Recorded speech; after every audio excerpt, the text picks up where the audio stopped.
with Alex Albon set to return to Formula One in the year of 2022 to partner alongside Nicholas Latifi in the Williams. My question to Formula One fans worldwide is whether or not Alex Albon was pushed too quickly out of Formula One in his 2020 season departure. Now, I know most people, at least I'm guessing, are going to say, well, yeah, there was really nowhere else for him to go as far as being a driver on the grid was concerned. The only option would have been a reserve driver, and it seemed there really wasn't enough space for him there, so he had to obviously go back to really being the simulation driver for Red Bull, their test driver in some instances, and then obviously with him still being on the team, he still had a lot of contributions to what Red Bull have been able to do in the last year with their developments and their improvements, but it appeared to me that fans were really quick to say Alex Albon is not Formula One material. He's not a real Formula One driver. He still needs quite a number of years of development and experience to earn his spot on the grid.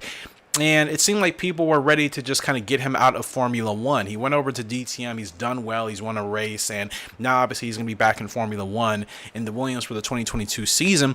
I would have thought the better solution, if possible at that time, would have simply just been to put him as a reserve driver on a team, or at least to take over someone else's driving spot. Now, of course, with the driver market being the way it is, there weren't a ton of seats available for Albon to have taken, so a reserve role would have probably been the best thing. But I didn't think the way Alex Albon was treated, at least with his initial departure from being on the grid, was really fair. I felt like he was overtly scrutinized, and I understand the pressure that seems to come with that second seat at Red Bull, because everybody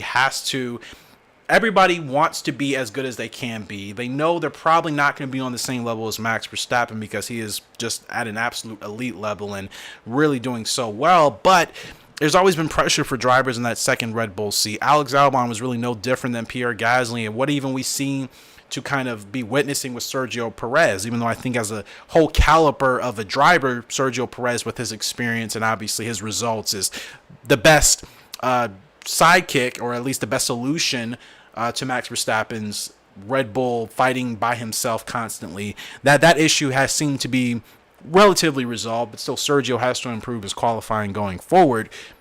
It just really appeared that fans were quick to really kind of boot Alex Albon out of Formula One, and a lot of people were saying he just wasn't ready. He wasn't the same caliber as other drivers on the grid. And now, and I'm of course glad there is this overwhelming support and, congratulations and just good positive energy to see Albon returning to the grid, but it didn't appear to be that welcoming and that warm on his departure. Obviously things have changed, time has changed, and now I think just fans are realizing maybe some of us and a lot of us were actually too hard on Albon, and it wasn't necessarily that it was his problem, but it was just that environment and what he was working with in the Red Bull on that grid, which we've seen it be a pattern with several drivers in the past. He unfortunately just seemed to be a victim of that, and it just kind of appeared that he was really kind of kicked out into the cold here.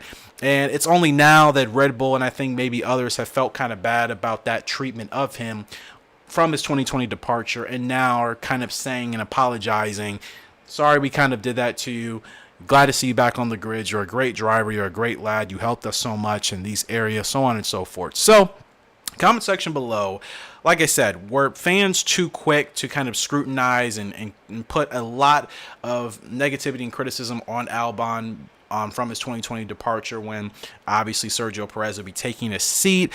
Had fans kind of done the old switcheroo to really criticize and be so kind of against the driver staying on the grid for somebody else or for something else, and now it appears that the support is in the complete opposite direction, which of course is a great thing, because I think Albon is a great guy. He seems like such a very nice and chill lad. In fact, that's probably what has kind of been taken advantage of him, unfortunately, in this world, that he seems to be so nice and so chill and just so kind of just generous, and it seems that obviously maybe that has kind of, he's been taken advantage of in that context, and that's really unfortunate. What do you guys think the deal is with Albon, from how things happen at the end of the 2020 season to now knowing what we know now and seeing that he's going to return on the grid and hopefully be successful in that Williams to help where that team is going for the new regulations into that 2022 season? Let me know your thoughts in the comment section below, and we shall take it from there.